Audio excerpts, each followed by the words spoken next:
Alors, ça, c'est ma première petite œuvre. Ouais, super. Cool.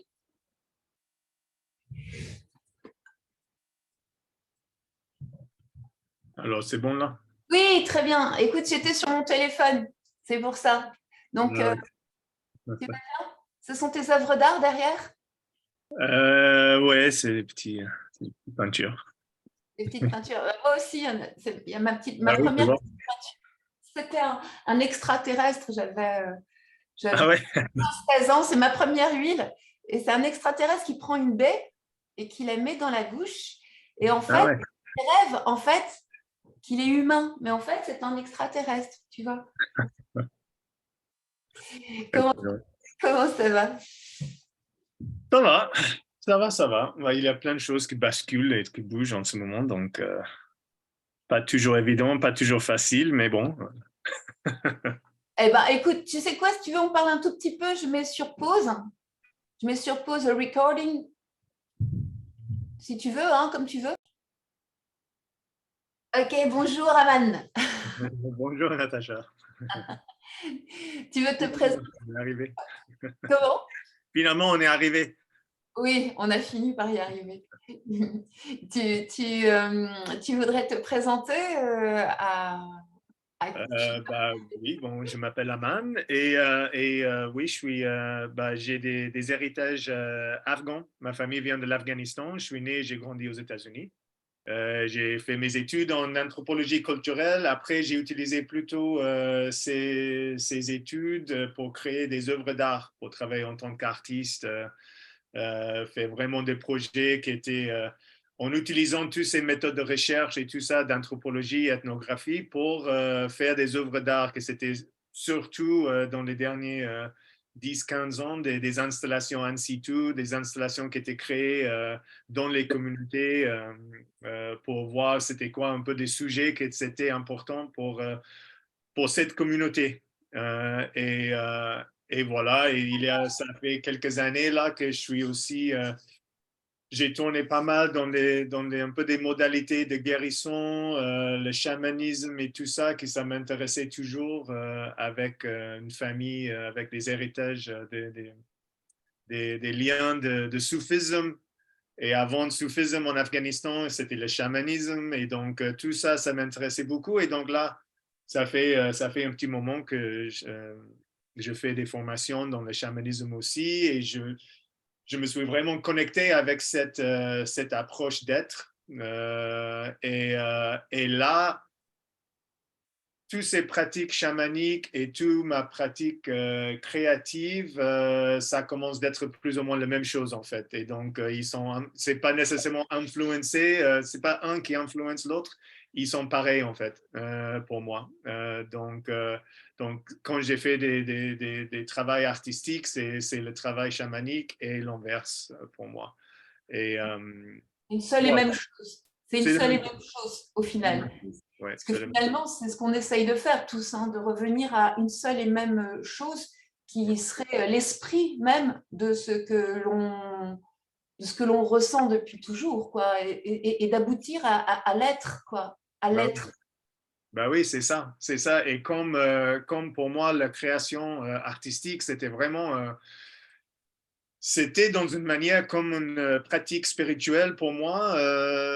Et donc là, quand je suis venu un peu vers le chamanisme et j'ai reconnecté avec cette idée que, en fait, ça fait du sens qu'il y a des esprits partout, qu'il y en a des guides, qu'il y a des esprits qui nous aident, qui nous guident.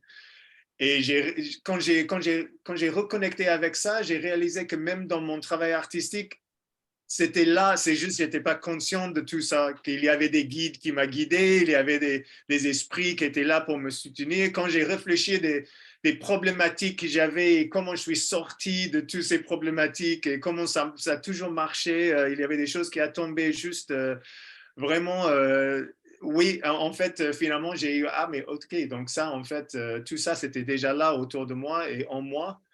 Et là, j'ai trouvé une sorte de manière de, c'est pas nécessairement une manière de contrôler, mais une manière d'utiliser tous ces outils chamaniques pour vraiment avoir une relation avec ces esprits, en fait. Et comme ça, utilise cette relation et des conseils et des enseignements dans mon travail artistique, plus consciemment.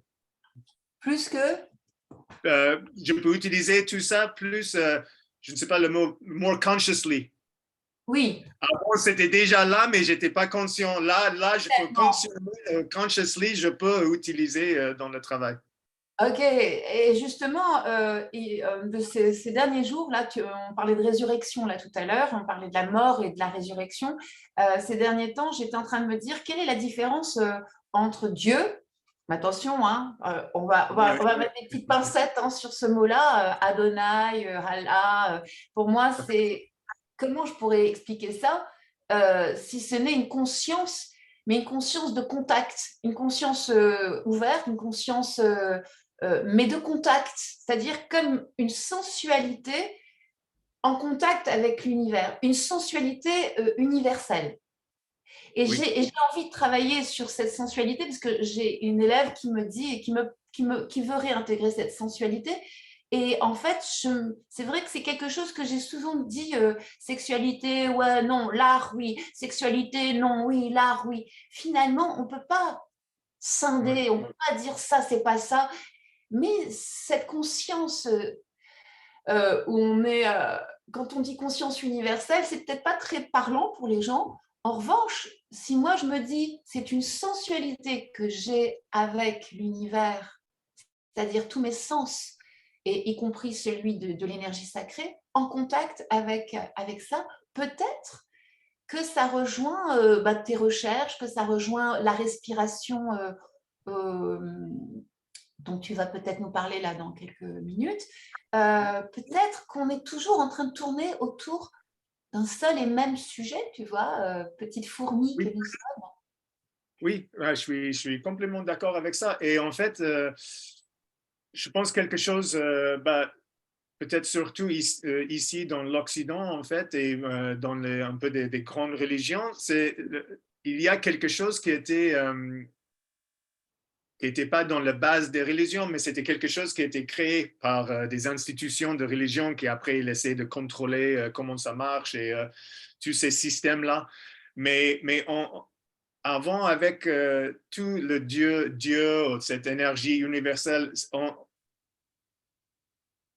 on est habitué à penser à tout ça comme c'est quelque chose extérieur de nous, en fait, comme c'est quelque chose que c'est dehors de nous. Et en fait, c'est pas le cas. Et donc, c'est en nous. Et on n'est pas juste une partie de l'univers. On est l'univers, en fait. Parce qu'on est composé de tous ces chimiques, ces molécules, c'est tout ce qui est. C'est tout la même chose, en fait. Et une fois que je pense qu'on peut réaliser ça, everything is one. All is one. Tout est, tu vois, donc mais on est un peu habitué avec cette idée que non, on se trouve dehors de nous. C'est quelque chose qu'on doit trouver que c'est dehors de nous et ramène ça en nous. Mais c'est déjà en nous, en fait. C'est juste à connecter avec ça. Ouais. Exact. C'est cette connexion dont on va parler tout à l'heure. Mais j'avais un mot qui me venait pendant que tu parlais et que je dis des fois dans mes ateliers, c'est le côté hologrammique. En fait, dans chaque particule, il y a l'univers. Nous, Oui. mais une partie de nous, il y a l'univers. Et l'univers est, voilà, c'est pareil. Et il y a une deuxième chose que je voulais te dire, all is one, tout à fait. Cette connexion dont tu parles, tu l'as tout le temps, par exemple, toi, ou est-ce que des fois, elle s'en va?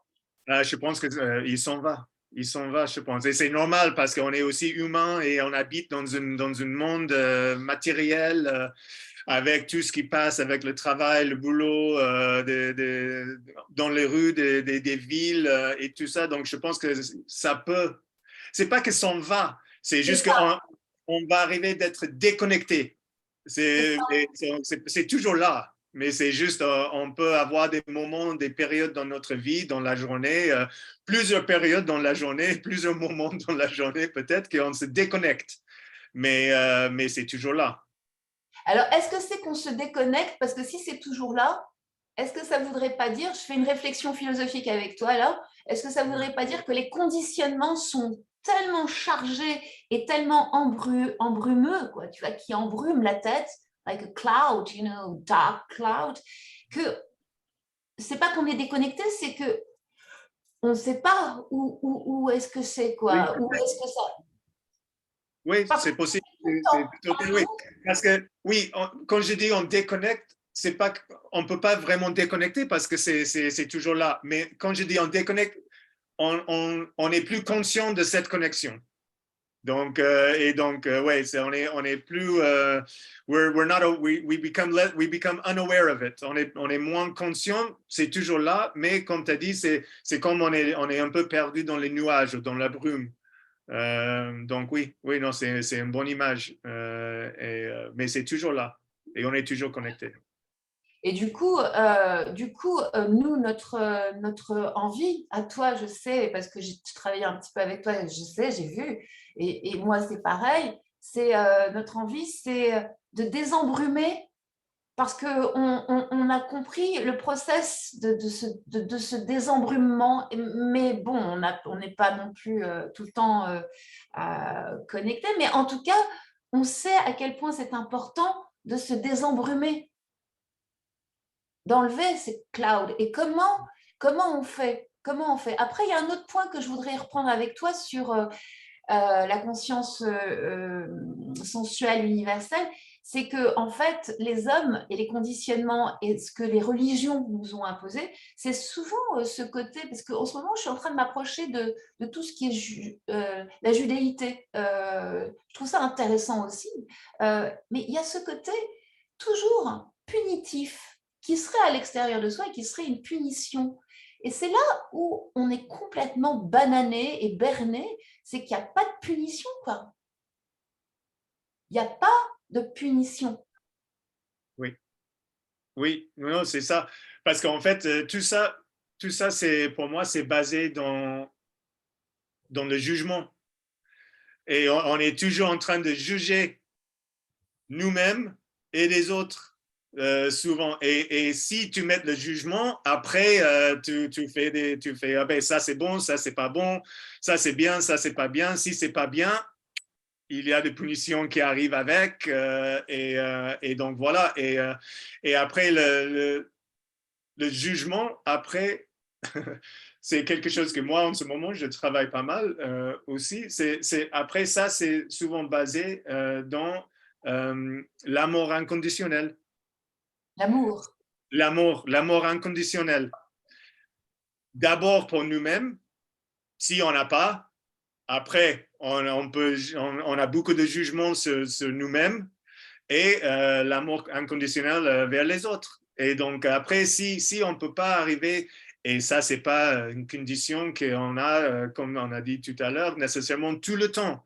Mais de toujours retourner sur cette idée, c'est important pour moi, de toujours essayer de retourner sur cette idée de l'amour inconditionnel qui commence ici, en moi, pour moi, en fait. Et c'est pas, it's not being selfish, but you have to start here with yourself. Otherwise, you can't have that love or that feeling for anyone else if you don't put it to yourself first. Donc, c'est ça que c'est pour moi. Donc, après, il y a ça, le jugement et la punition, c'est un peu des résultats si on a tous ces jugements et tout ça. Tout à fait. L'amour pour soi-même, comme tu dis, ces derniers temps, je parlais de narcissisme qui serait dans l'humilité. C'est-à-dire qu'un narcissisme est nécessaire pour être artiste, mais si on n'a pas une certaine forme d'humilité de ce narcissisme-là, non seulement on ne va pas vraiment coller à qui on est et on ne va pas pouvoir révéler véritablement qui on est, du coup on ne sera pas forcément peut-être dans l'amour inconditionnel.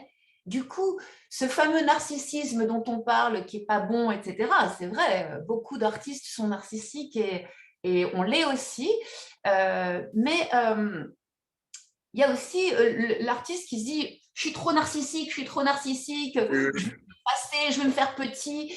Et ce n'est pas ça non plus, finalement. Ouais. C'est pas ça non plus, quoi.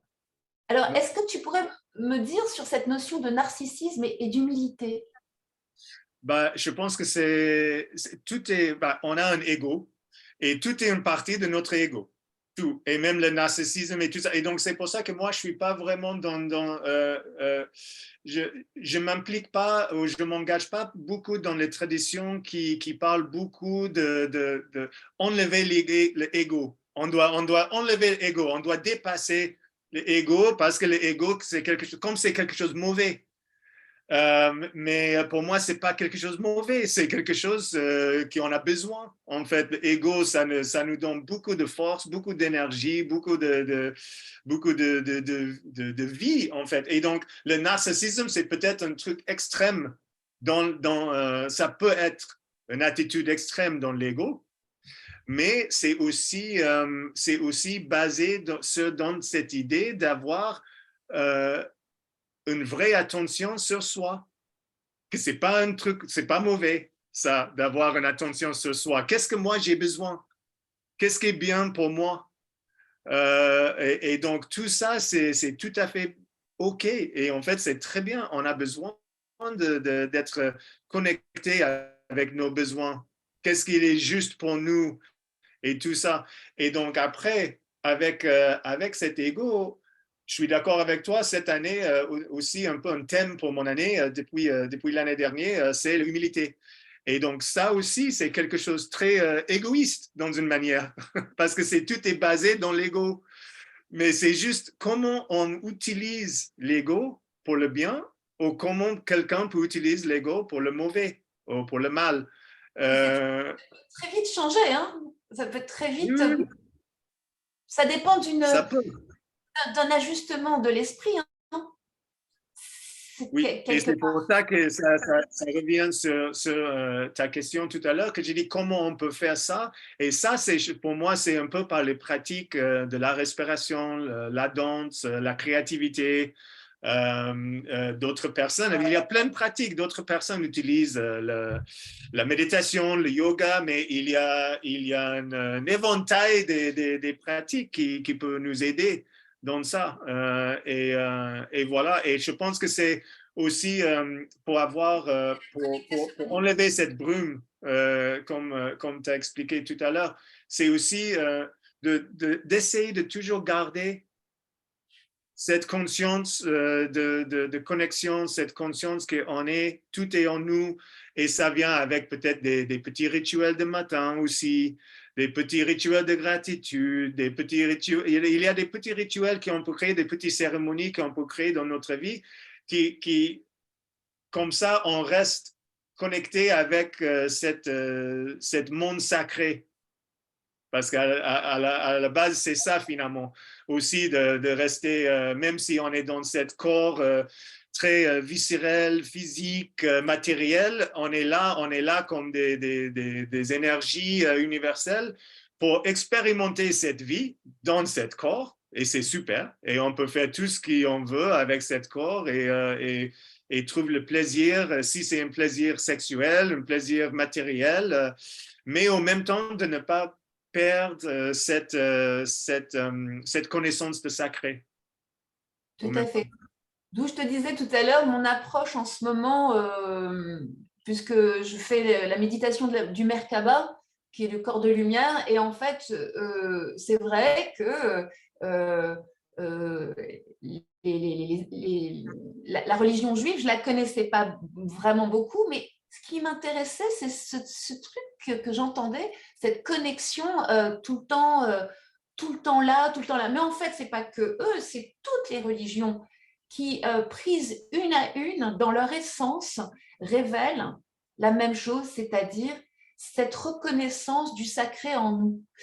Cette reconnaissance tu vois, voilà, on a fait ça avec mon fils, tu vois, c'était rien, tu vois, c'est un baleineau, et c'était rien, c'est parti d'un coup de pinceau, et l'idée, c'était que tout était création, tout était, à partir du moment où je pouvais poser mon regard avec mon ego, effectivement, sur cette chose et reconnaître par ce prisme et ce retour de miroir la création, la chose qui fait vivre.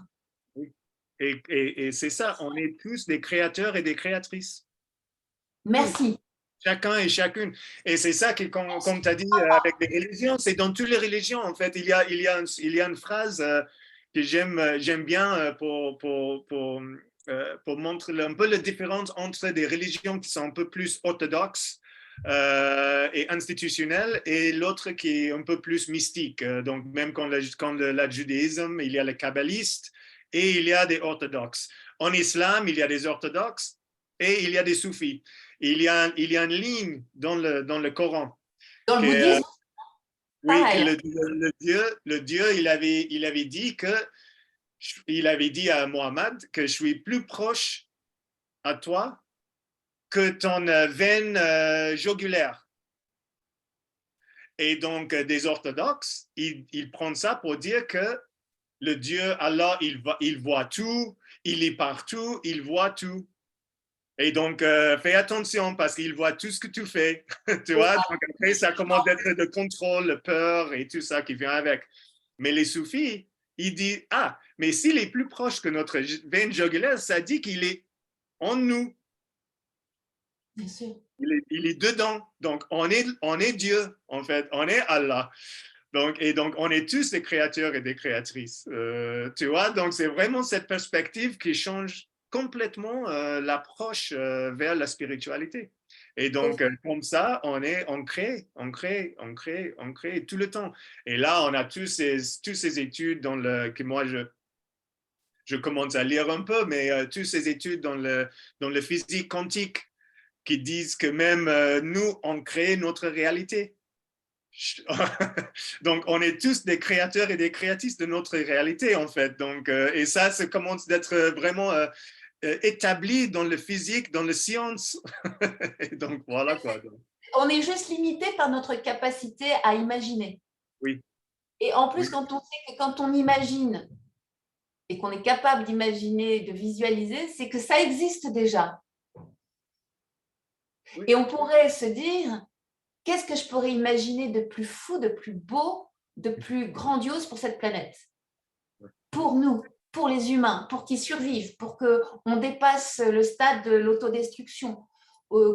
Qu'est-ce que c'est qu'on pourrait imaginer chacun d'entre nous oui, pour que, effectivement, on puisse aller vers quand je respire et que je suis comme dans La Belle Verte, je ne sais pas si tu connais ce film, où quand je respire, je peux créer aussi, comme dans certains bouquins comment ça s'appelle ah zut, j'ai plus le nom, mais en fait, où quand je respire, je suis là et je crée en même temps parce que je suis tellement à l'intérieur de tout ça et à l'intérieur de moi et à l'intérieur de l'univers que tout ça se connecte en même temps, respire en même temps et que je suis capable de créer l'incroyable.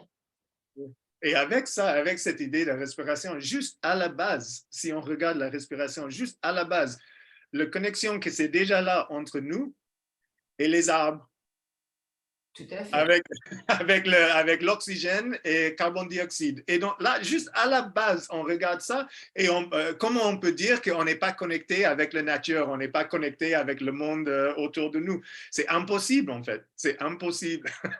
Donc, Tout à fait. Et alors justement, alors maintenant, pour nous dire cette pratique que tu as, toi, donc en fait, ce que tu fais, c'est que tu fais respirer pour que les gens puissent se connecter, justement enlever cette brume et aller vers cette conscience accrue à travers le chant, la danse, mais par un moyen très particulier. Toi, le moyen que tu prends, c'est les cours que tu donnes notamment et dont j'aimerais bien que tu nous parles.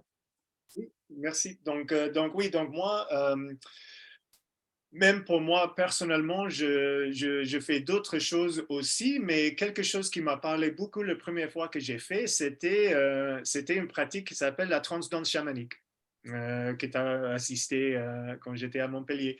Et là, c'est vraiment, donc c'est une pratique contemporaine qui est en fait la trance dance qui a été créée dans les années 70 avec cet système de respiration, le nom de monsieur c'était un Américain qui a fait, le nom m'a échappé en ce moment, donc en fait, avec cette méthode de respiration, la playlist, la danse, des yeux bandés, tout ça, c'était aussi une méthode basée toujours dans ces anciennes traditions qu'on trouve dans les Amérindiens, la Mongolie, en Afrique, mais presque partout dans le monde. On trouve des traditions de la trance. Si c'est par le tambour, si c'est par la respiration, si c'est par les plantes, et la danse pour la guérison et la divination. Le chant, oui, voilà, exactement. Et donc là, ils ont créé cette trance dance que c'est un peu basé sur ces traditions autochtones comme une méthode d'auto-guérison. Et donc là, le côté chamanique, moi, il y a une femme médecine anglaise qui habite en Espagne, qui après, elle avait fait toutes ses formations avec les Lakota, que c'est une tribu amérindienne aux États-Unis. Et aussi, après, elle a fait la formation et une longue sorte d'apprentissage dans cette nouvelle trance dance qui a été créée dans les années 70. Et après, elle a réuni un peu ses pratiques chamaniques avec la trance dance. Et là, elle a créé cette pratique qu'elle s'appelle la trance dance chamanique. Après la danse qu'on fait, donc oui, comme tu as dit, on fait une méthode de respiration pour déclencher un peu un état de conscience élargi, pour aider nous à aller à nous connecter plus avec notre intérieur, avec notre intuition. Que c'est que pour moi aussi, comme on a dit tout à l'heure, avec la religion et la spiritualité, même il y a des gens qui sont un peu mal avec la spiritualité, la religion, le chamanisme, mais à la base, on dit Dieu, on dit des esprits, on dit le grand mystère, on peut dire aussi notre intuition, parce que tout est pareil, c'est tout la même chose en fait. Et donc, on connecte par cette méthode de respiration. Et après, il y a une heure, une playlist que j'ai créée. Donc, ce n'est pas nécessairement toujours des instruments que je joue. Parfois, je joue aussi des tambours, des hochets, mais c'est des morceaux de la musique. Ça peut être des choses beaucoup très tribales avec des percussions. Ça peut être aussi des morceaux un peu plus trance contemporains, un peu plus tout qu'on entend un peu plus même dans les boîtes de nuit ou dans les fêtes. Donc, c'est vraiment, c'est n'importe, parce que l'idée, c'est aussi de ne pas juger la musique, parce que c'est clair que n'importe quand on fait quelque chose, il y a la musique, c'est très probable qu'il y aura quelques morceaux qu'on n'aime pas. C'est juste normal, parce qu'on peut jamais, c'est juste comme ça, on a des goûts différents. Mais oui, tout est sélectionné et choisi pour aider le participant vraiment d'aller loin en eux, dans l'eux-mêmes pour accéder à leur intuition, les guidances qui restent à l'intérieur. Donc, il y a des intentions qu'il pose, donc peut-être il y a quelque chose qu'il veut guérir, peut-être il y a quelque chose qu'il veut deviner un petit peu, quelque chose à savoir. Et après, c'est le corps. C'est le corps qui travaille. Ouais. Le corps qui travaille. Il y a comme, parce que je l'ai fait avec toi, et puis de toute façon, dans la danse, j'ai toujours éprouvé ça. Il y a un transport. C'est comme si on était transporté et que ce transport de soi-même à soi-même, finalement, la musique, elle est qu'un support et il y a une histoire qui se découle, une histoire intuitive, une histoire, moi je sais que j'ai guéri la naissance de mon fils, j'ai guéri le cordon, je lui ai enlevé le cordon et c'est pas moi qui ai pensé à faire ça, c'est venu tout seul et c'était à la fois dans l'imagerie, à la fois dans la danse, à la fois. Après, à la fin, j'étais sur la terre, j'étais en train de tenir la terre. C'était comme si j'étais sur un gros sein et j'étais comme ça, face au sol. Et j'étais à chaque fois transportée. Et quand il y avait des coupures de musique, ça allait sur une autre musique, j'entendais même pas la coupure parce que j'étais déjà en train de passer à un autre cap. Donc, c'est comme si j'étais en avance même sur ta musique. Et c'était vraiment Ce que j'aime beaucoup dans la danse, parce que moi, à la base, c'est la danse, mon truc, depuis bébé, hein, je dirais. J'étais branchée danse.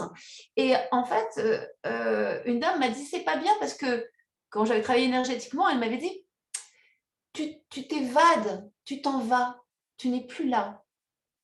Or, on veut que tu restes là. Mais il y a quelque chose de cet ordre-là. La danse, mais aussi le chant, et comme tu disais, toutes plein de pratiques, nous transportent quelque part vers un ailleurs qui nous permet d'être ici, là, et puis peut-être là-bas en même temps. Et il n'y a pas à chicaner, toutes les portes s'ouvrent en même temps. Et il y a juste à respirer tranquillement là-dedans. Exactement. C'est Et extraordinaire. je pense que pour moi, c'était aussi très important quand j'ai trouvé cette pratique. Euh, ce que c'était aussi important pour moi, parce que je pense que moi, quelque chose que j'ai travaillé pas mal et je continue à travailler, c'est que moi, je pense que j'ai passé beaucoup de ma vie très déconnecté de mon corps, en fait. Et là, cette pratique avec cette focus sur le corps, la danse et toute l'intelligence qui est en nous, en fait, que c'est dans le corps. Mais notre corps, c'est une bibliothèque de sagesse, de connaissances, de tout. Tu Et, connais la bibliothèque akashique? oui, et voilà quoi. Et donc ça, parce que vraiment, c'est le corps qui fait le travail en fait pendant cette pratique. Et quand tu as dit la musique est là pour soutenir, mais c'est le mouvement et c'est le corps qui nous donne tout ce qu'on a besoin par cette pratique. Et donc, c'est ça que finalement, j'ai dit, bon, ça, c'est quelque chose que j'aimerais partager avec les autres. Donc, j'ai fait une formation avec cette femme médecine en Espagne pour être guide et gardien de cette pratique. Donc, voilà. Tradition, ouais.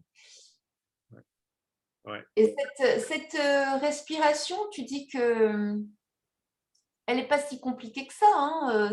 Tu souffles, tu respires, tu respires.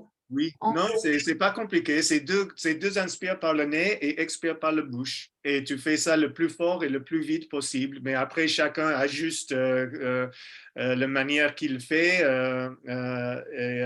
Parfois, c'est moins possible pour quelqu'un à faire très profond ou très vite. Mais c'est très facile et c'est assez efficace. Après, pendant la Ouais, deux fois, deux inspires par le nez, expire par la bouche. Ouais, donc deux inspires, expire, deux inspires, expire. Et une, voilà. deux, une, Ouais. deux, une, deux. D'accord. Et les yeux Deux. bandés. Oui, et les yeux bandés. Oui, oui, Tu exactement, allais exactement. dire quelque chose sur la respiration? Non, c'est juste, ouais, c'est vraiment ce qui est important, c'est qu'on prend l'air. Parce que l'idée, c'est avec tout d'autres pratiques, la respiration circulaire, respiration holotropique, tout est basé un peu sur l'idée de suroxygéner dans une manière. Après, c'est le fait qu'on arrive dans ces états de transe, c'est plutôt un manque de carbone dioxyde, en fait. Parce qu'en Oui, parce qu'en fait, on a besoin de carbone dioxyde. C'est le carbone dioxyde, en fait, qui ramène l'oxygène dans les cellules de sang. Et donc, quand on met beaucoup d'oxygène dans le corps, on baisse le carbone dioxyde et c'est ce manque de carbone dioxyde, on n'a pas assez d'oxygène qui est ramené dans les cellules de corps. Et donc, c'est ça qui crée tous ces effets secondaires des picotements dans les bras, peut-être, des sensations de tétanisation des mains qui sont tétanisées. Et ces états de conscience élargie, c'est en fait plutôt un manque de carbone dioxyde, pas le surplus d'oxygène, en fait. D'accord. D'accord. Ouais. Donc, un, parce que dans une vidéo avec Cocho que j'ai fait dans ma chaîne YouTube, qui est un maître zazen et qui est apnéiste, il est très grand comme toi, même non, il n'est pas encore plus grand que toi de taille, vous êtes de grands, grands hommes. Et donc, il a fait un 100 mètres sous l'eau et il donne des cours d'apnée en Égypte, à Sharm el-Sheikh. Il est sur ma chaîne YouTube, tu regarderas. Et Oui, il dit un truc très étrange et je te pose cette colle. Et j'ai trouvé ça super intéressant. On a parlé beaucoup de respiration, hein, évidemment, puisqu'il est maître zazen aussi et que je pratique le zazen depuis 7 ans aussi. Donc, forcément, lié à la respiration, tout ça. Et il me dit, quand on inspire, eh bien, contrairement à ce que tout le monde pense, quand on inspire, en fait, ce n'est pas de l'oxygène qui va dans le sang, c'est du dioxyde de carbone. Quand on expire du dioxyde de carbone, c'est là que l'oxygène se répand dans le corps. c'est intéressant ça. C'est Ouais. très intéressant parce que tout le monde pense que c'est le contraire. Donc, je te pose cette colle à toi qui me parle de suroxygénation, que tu puisses peut-être me faire un retour après coup de cette pensée-là, parce que c'est physiologique. Et lui, comme toutes ces strates, quand il s'enfonce dans l'eau, on est de plus en plus en manque. Et il m'expliquait un autre phénomène, c'est que la pensée avec laquelle tu descends dans le fond de l'eau Ouais. va prendre une telle importance dans toute ta tête et dans tout ton corps qu'à un moment donné, tu peux même te noyer, par exemple, si tu descends avec de la joie. L'idée, c'est de descendre avec le vide, mais même pas la joie. Et puis alors, si c'est une angoisse, laisse tomber. Tout va prendre l'espace de cette pensée quand tu vas descendre. Ouais. Ouais. Donc, il y a ces deux choses qui m'ont vachement impacté. Et ça rejoint encore la physiologie dans ce que tu racontes, c'est quelque chose de scientifique. Ouais. Il y a quelque chose de très, très scientifique. En fait, tu pousses un peu le corps jusqu'au bout sans produits chimiques, Oui, naturellement, pour aller vers un état de conscience modifié. oui, voilà, c'est ça. C'est ça. Hyper- Et que c'est aussi intéressant parce que le mot, je pense que le mot trans, ça fait peur toujours aux gens un petit peu ici en France. Quand on dit trans, ils ont des images des gens qui sont complètement hors de contrôle et tout ça. Et donc c'est ça que c'est aussi, euh, je pense que c'est intéressant pour les gens qui viennent et participent. Ils voient, si ici ils ne sont pas habitués, s'ils ne sont pas déjà faits, ils voient comment on peut arriver dans cet état de conscience élargi. J'aime bien le mot élargi parce que c'est aussi modifié, c'est comme on manipule quelque chose.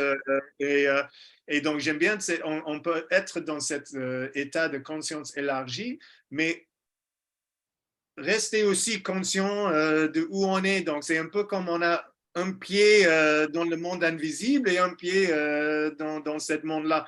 Et donc c'est vraiment, c'est un état très intéressant, c'est un état très utilisable, really usable. On peut utiliser cet état beaucoup pour plein de choses, pour la guérison, pour la divination, pour la création. Donc là, moi, je commence à utiliser cette respiration que c'est pour la transcendance chamanique. En fait, je m'engage dans cette respiration et après, je fais les peintures. Ah, Et ok, tu fais la danse quand même? Tu fais la danse quand même? non, non, non, non. Vraiment, j'utilise cet état pour déposer le peinture sur les toiles.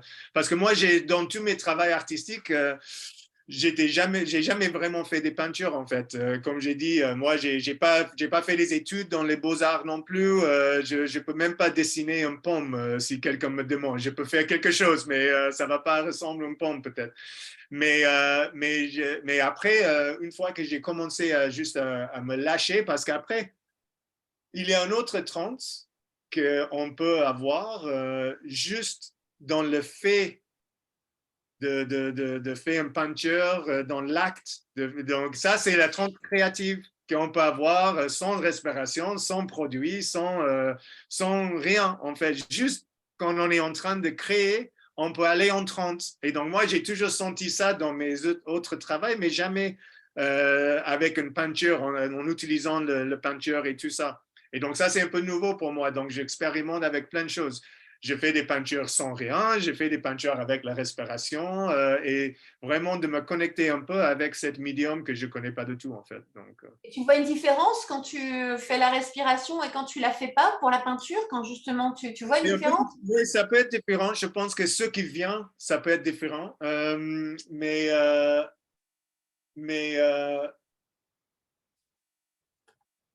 quand je fais la respiration, je suis plus vite dans cet état. Quand je fais rien et juste je me laisse, ça prend beaucoup plus de temps pour aller vraiment, aller vraiment dans le travail qu'après je regarde et c'est 3 heures plus tard ou quelque chose comme ça. Mais ça a pris beaucoup plus de temps. C'est comme un engine diesel qui prend plus de temps pour chauffer. Mais après, une fois que ça chauffe, c'est bien. Une fois qu'il est démarré, ça va bien.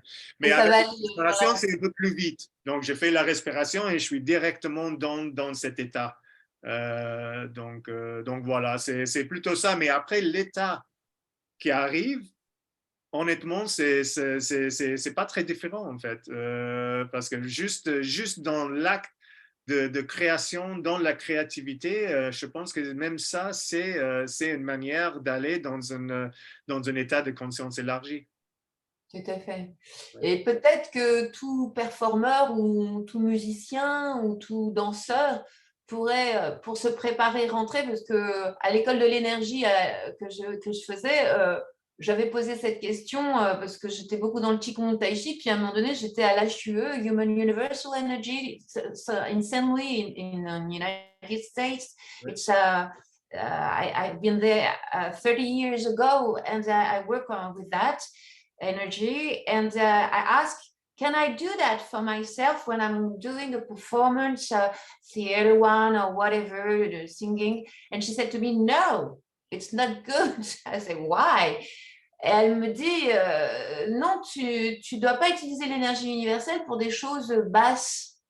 Je lui dis, ben, c'est pas bas, puisque quand je fais quelque chose de performance avec un public, en moi, il n'y a pas quelque chose de bas, il y a quelque chose de haut, où je me dis, je veux partager quelque chose de bon et de beau et de goûtu et qui va faire peut-être quelque chose à quelqu'un dans l'audience.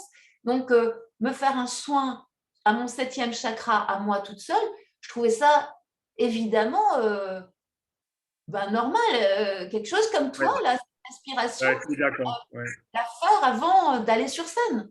Ouais, je suis d'accord avec toi. Je suis pas d'accord avec elle, en fait. Moi, je pense que surtout si on va aller faire des pratiques créatives, des choses comme ça, non, absolument, je suis d'accord avec toi. Je pense qu'on peut utiliser tous des outils énergétiques, des outils de respiration, d'autres outils de concentration. Il y a un danseur qui utilise le méthode de Corinne Sombrin, c'est le trance auto-induit. Donc, en fait, c'est aussi une autre manière de nous lancer toute seule dans un état de trance.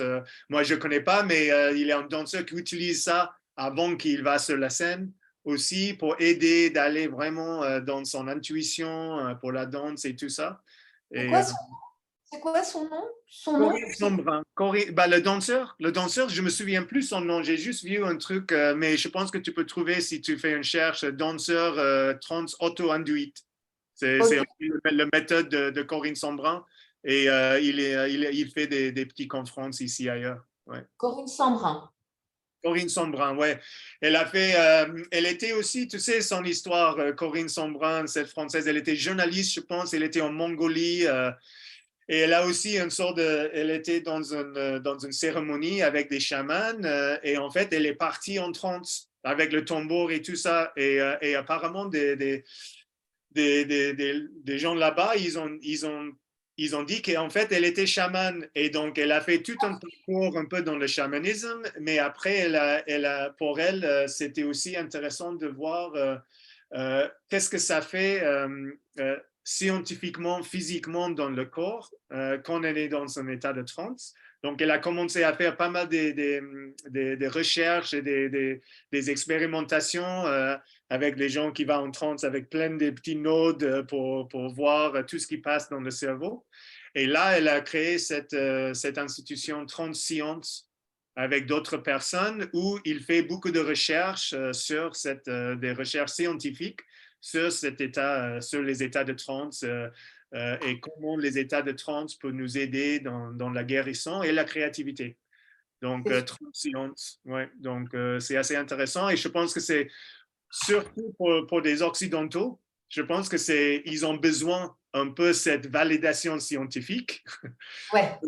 pour approcher des choses. Moi, je n'ai pas besoin vraiment personnellement, mais je pense que pour pas mal de gens, c'est très bien d'avoir cette validation par la science sur ces états.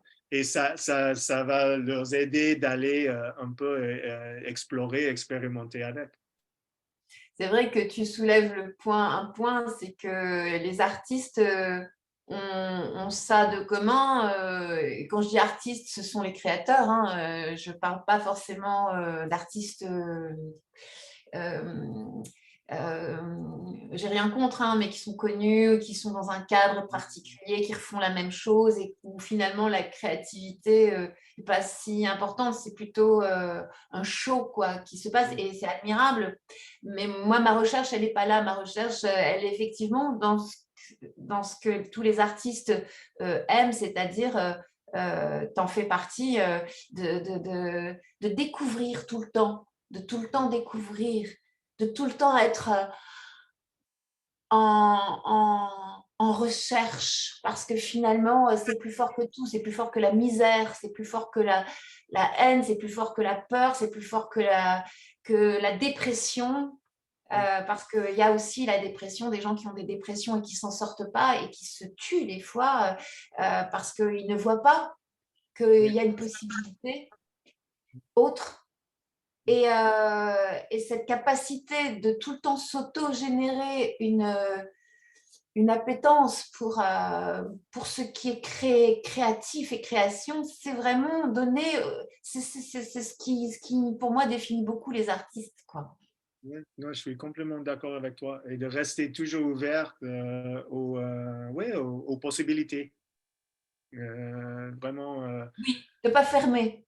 Oui. oui, ne pas fermer. Ouais. J'ai un ami, en fait, récemment, on avait une discussion que c'était bien et parce qu'on parle toujours que euh, c'est nécessaire d'ouvrir le cœur, d'ouvrir le cœur. On veut ouvrir le cœur. Et lui, il a dit que pour lui, il a dit que pour lui, il pense que c'est plutôt, on ne doit pas fermer le cœur.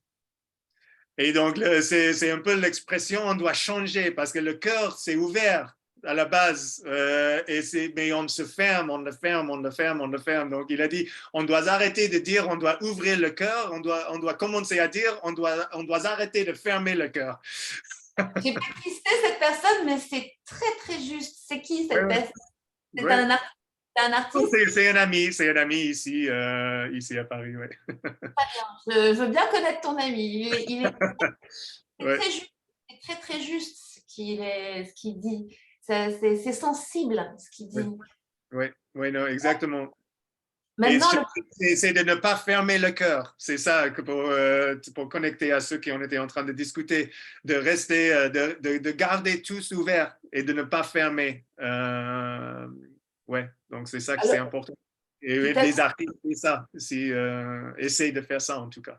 Tout à fait. Et le challenge maintenant qui me vient, si tu veux, c'est pas un combat, mais c'est quand même comment ne pas fermer son cœur et être dans la matérialité aujourd'hui, Mm. ne serait-ce que pour gagner sa vie, ne serait-ce que pour faire avancer cet éveil parce que c'est une véritable avancée d'un éveil dont on a besoin. On pourra tourner tout autour, on le sait. Il va falloir que tout le monde s'y mette parce que c'est plus on sera nombreux, plus on arrivera à créer. Et on n'est pas tout seul. Ça, c'est une notion hyper importante. Mais comment, toi, selon toi, Aman, euh, on pourrait marier cette non-fermeture de cœur avec cette matérialité qui nous demande de composer avec. Parce que c'est quelque chose quand même, cette matérialité. Elle fonctionne en fonction d'un certain type de cadrage intellectuel, de cadrage matériel qui correspond à des données. Comment on fait pour connecter ça avec ça? Bah, je pense que ça arrive toujours un peu sur le pratique qu'on peut développer pour nous-mêmes. Et si c'est des petits rituels, si c'est des pratiques d'exercice, des pratiques de respiration, je pense que ça revient sur ça, en fait. Parce que le truc, c'est que dans le quotidien, dans ce monde matériel, comme tu as dit, on a besoin d'être capable de travailler, de faire tout ce qu'il faut. Il y a un peu comme basé sur cette idée de tu connais l'idée de recouvrement d'âme, cette pratique de guérison dans le chamanisme. Ça dit que dans les traumas qu'on a dans notre vie, il y a toujours un petit bout de notre âme qui est laissé là-bas. Et donc, le recouvrement d'âme, c'est une pratique de guérison que des chamans font pour récupérer tous des morceaux de d'âme, des âmes. Comme ça, on est en entier, on est complet, on est tout. Un peu comme Isis. Voilà. Voilà, et donc un peu comme cette idée, dans le quotidien, dans ce monde-là, il y a aussi des petites choses qui peuvent fermer le cœur, des petits actes, des petites choses. Moi, j'avais mon vélo volé il y a une semaine, et c'était dans le local de vélo de mon immeuble, attaché dans un crochet dans le mur. Ils ont cassé le mur pour enlever le crochet de mur. Ils ont entré parce que la porte d'entrée sur la rue était ouverte. La porte pour le truc, les gens, ils l'avaient laissé ouvert. Et donc, ils ont entré, ils ont cassé le mur pour enlever le crochet. Donc, ça, c'est un acte qui peut fermer un petit peu mon cœur, tu vois.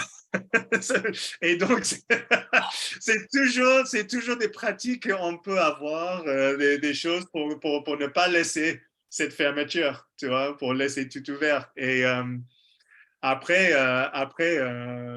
dans les relations et dans tout ça, c'est pas toujours facile, mais il y a quelqu'un elle a partagé quelque chose avec moi récemment. Et après, elle m'a envoyé un message. Bah, je suis désolé. Elle a dit que I was oversharing. Donc, j'ai surpartagé. Et j'ai dit qu'en fait, oversharing, c'est nous, dans ce monde-là, on a commencé à utiliser ce mot. Si quelqu'un parle vraiment de cœur, on commence à utiliser ce mot. It's oversharing. Mais en fait, c'est juste qu'ils ont parlé de cœur. Ils parlent vraiment de ses émotions, de tout ce qui passe. Mais là, on est un peu, on essaie de gérer tout ça. On a dit non, that's oversharing. Mais c'est pas oversharing. Ça n'existe pas oversharing. Si quelqu'un parle de son cœur, comment on peut dire que ça c'est oversharing? Ça c'est surpartagé. Ça c'est une vraie communication en fait. Et donc pour moi, c'est vraiment d'aller aussi dans la vraie communication.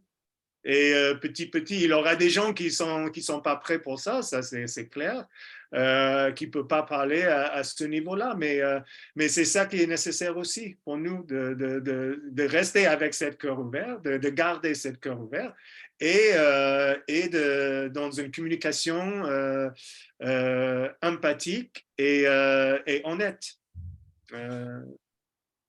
Tout à fait. Qu'est-ce que ça voudrait dire en français, oversharing? Oversharing, je sais pas, surpartager, je ne sais pas, oversharing, trop partagé, je ne sais pas. Ouais, après, s'il y a un mot en français, je ne sais pas. Oui, ça Ouais. n'existe pas, tu dis. Ça n'existe pas, ouais. C'est un très beau mot, hein, ce que tu dis, que ça n'existe pas de. En réalité, ça n'existe pas. Ouais, ouais. Mais ici, ici c'est aussi possible avec les Français qui ne sont pas prêts de parler trop de cœur. Donc, il y a quelque chose qui passe ici, mais il n'y a pas le mot.